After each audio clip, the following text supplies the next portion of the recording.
Senhoras e senhores deputados, nobre líder Embaçaí, que muito me honrou ao me conceder a palavra, eu queria dizer a Vossa Excelência e aos nobres pares que um dia histórico se avizinha para esse Parlamento, porque estou convencido que a decência haverá de se sobrepor a um governo moralmente desonesto. Sei que o relator cingiu o seu trabalho e o seu parecer a questão das pedaladas e dos decretos, que em breve abordarei. Mas permito-me fazer uma breve digressão sobre o histórico desse governo. E por que não dizer sobre o histórico de impeachment nesta casa? Lembro-me, deputada Mara Gabrilli, que em dezembro de 2014 já aventávamos a hipótese do impeachment quando da delação premiada do senhor Paulo Roberto, diretor da Petrobras, o senhor Youssef, o doleiro que distribuía o dinheiro da corrupção. Ambos aventaram que tanto o governo do PT como o Partido dos Trabalhadores tinha plena ciência da corrupção na Petrobras. Já em fevereiro de 2015, como líder de nossa bancada, vinha a essa tribuna denunciar o esquema de corrupção da Petrobras, e naquele momento as delações premiadas a que me referi já estavam homologadas pelo Supremo Tribunal Federal e, portanto, aquilo que o diretor Paulo Roberto dizia e aquilo que Youssef, o doleiro, dizia, restou confirmado. E por que o impeachment à época? Porque a improbidade administrativa constitui-se numa das hipóteses de impeachment. E aonde estaria a improbidade da presidente Dilma? Nesses 10 anos que antecederam a 2014, a presidente Dilma foi ministra de Minas e Energia, presidente do Conselho da Petrobras e presidente da República. A sua omissão foi, de fato, um fato a demonstrar a improbidade administrativa caracterizada naquela época. Lembro-me que, com o avançar das operações da Lava Jato, novas delações vieram, novas prisões vieram, e aí detectou-se, a própria Polícia Federal e o Ministério Público, que o PT, que havia praticado o mensalão, agora criaram um novo modelo, o chamado Petrolão. O que era o Petrolão, amigo e deputado Jutaí? O Petrolão era um esquema de corrupção dentro da Petrobras, instituído pelo PT, no qual percentual de propina era destinado aos partidos aliados, mas, como sempre, o PT, com a boca grande, tinha o seu maior volume. 3% dos contratos da corrupção dentro da Petrobras, o dinheiro ia para o Partido dos Trabalhadores. Lembro-me bem, que fiz a afirmação na época de que a presidente Dilma tinha ciência de tudo e que recebera dinheiro de propina em 2010 e em 2014. E me perguntavam alguns, cadê a prova? Eu lhes dou. Tinham 3 diretores da Petrobras indicados pelo PT, todos afirmaram textualmente: o PT sabia, a presidente Dilma, o presidente Lula não tinham como não ter ciência de tudo o que acontecia, porque eram seus subordinados. Não bastam os 3 diretores da Petrobras? 5 empreiteiros, diretores de empreiteiras importantes do país, foram à justiça, ao juiz Sérgio Moro, e delataram. Não era qualquer delação, delações que foram acolhidas e homologadas pelo Supremo Tribunal Federal, dizendo o quê? Que deram dinheiro de propina para a presidente Dilma em 2010 e em 2014.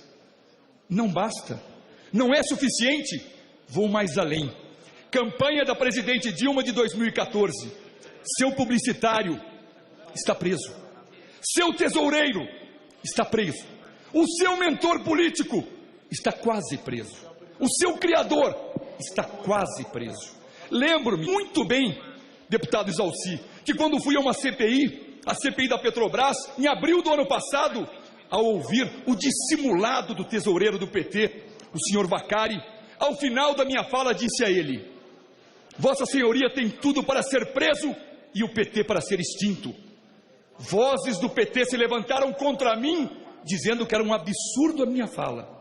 Uma semana depois, deputado Paulo Biacchio, o Vacari estava preso e o PT ainda não estava extinto. Digo ainda, porque 6 meses depois, entrei com ação pedindo a extinção do PT, porque havia evidências de que ele recebeu dinheiro de propina do exterior, E quem recebe, o partido que recebe dinheiro de propina do exterior, tem o seu registro cassado. Loucura a afirmação?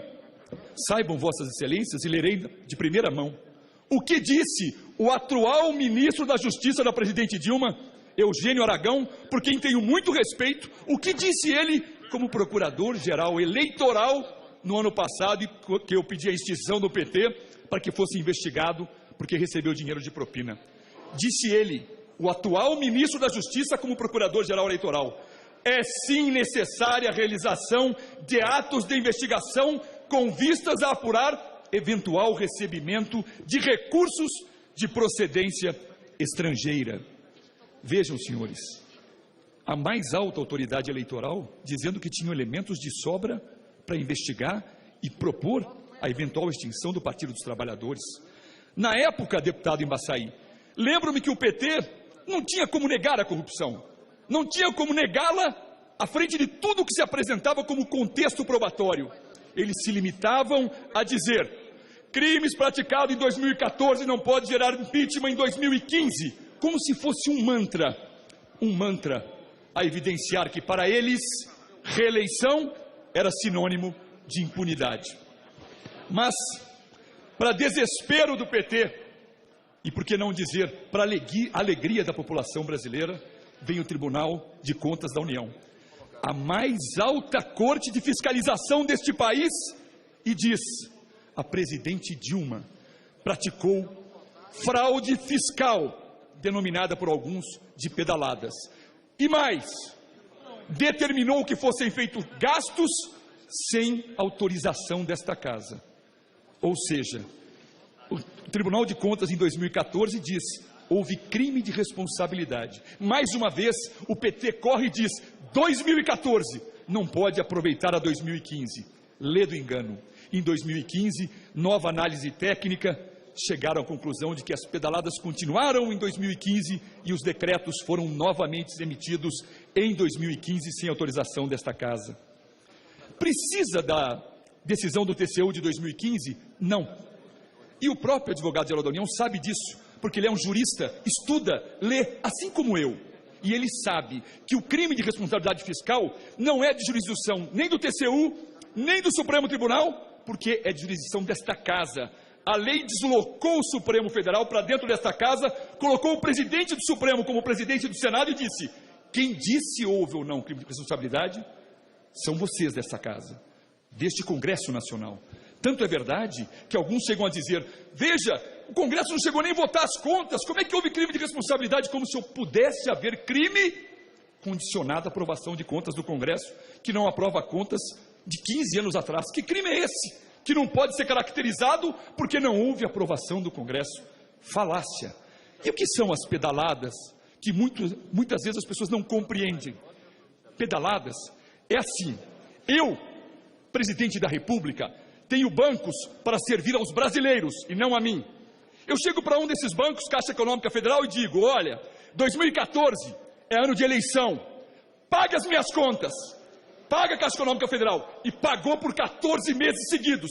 E o brasileiro perguntava: como é que o senhor está das pernas aí? Eu estou de pé, firme, superavitário. Mentira! O Brasil já estava de joelhos. E foram através das pedaladas que ela induziu a erro milhares de eleitores que nela votaram, induzidos a erro. Isso são as pedaladas, senhor presidente, isso são as pedaladas. E o decreto? Diz aqui o advogado-geral da União, diz aqui para esta casa, aonde houve o dolo? Senhor ministro, advogado-geral da União, se a lei diz, ela não pode determinar gastos sem autorização desta casa, e ela o faz, como perguntar onde está o dolo? Está em fazer algo que a lei não lhe outorga, não lhe permite. Isso é dolo, é evidentemente dolo, e ele sabe disso. Aí, senhor presidente, temos mais. O advogado-geral da União, mais uma vez amesquinhando o seu papel, vem a esta casa e diz: este relatório é imprestável. Ministro José Eduardo Cardoso, na noite de ontem, o Supremo Tribunal Federal diz que imprestável é a defesa de Vossa Excelência. que perdeu por 8-2 na mais alta corte desse país. Isso é imprestável à sua defesa. Nada convenceu, a ninguém convenceu, porque foi imprestável a sua defesa. Eu sou da época, ministro José Eduardo Cardoso, em que a AGU defendia cotas raciais, em que a AGU defendia a lei Maria da Penha. E Vossa Excelência mesquinha o papel da AGU e vem aqui defender a Dilma de pedaladas. E o Lula para dizer que ele pode assumir um ministério para fugir às garras da justiça do Paraná. Vossa Excelência mesquinhou o papel da Advocacia Geral da União, mas eu entendo. Vossa Excelência está aí para defender a Dilma e o seu cargo. Eu estou aqui para defender a decência e o nosso país. E para finalizar, se não bastasse todo esse rol de crimes, de corrupção, de ilegalidades, agora vemos o presidente da República instalado num hotel à cata de votos, buscando comprá-los, e o líder do governo tem a coragem de dizer: isso é um presidencialismo de coalizão. Deputado José Guimarães, isso é safadeza, não tem nada de presidencialismo de coalizão. O cargo público não é porque é quem comissão que não tem critério, e critério é o interesse público. Cadê o interesse público? Em se nomear o presidente Lula, processado criminalmente, para virar ministro e ter prerrogativa de foro. Foi isso que Vossa Excelência fez. Amesquinhou a Advocacia Geral da União. Senhor presidente, já finalizando, veja a situação. A presidente Dilma vai ao país e ao mundo e diz: golpe, isso é golpe. Presidente Dilma, a primeira seara, a primeira instância a aferir se era golpe ou não, foi uma comissão que foi formada com a indicação dos líderes, por determinação do Supremo, de líderes ligados a Vossa Excelência, presidente Dilma. E lá, Vossa Excelência foi derrotada. Uma comissão dos seus, presidente Dilma, uma comissão dos seus é golpista. Mas não bastou isso. Vamos à OAB. O seu advogado, ministro José Eduardo Cardoso, foi à OAB sustentar a tese do golpe.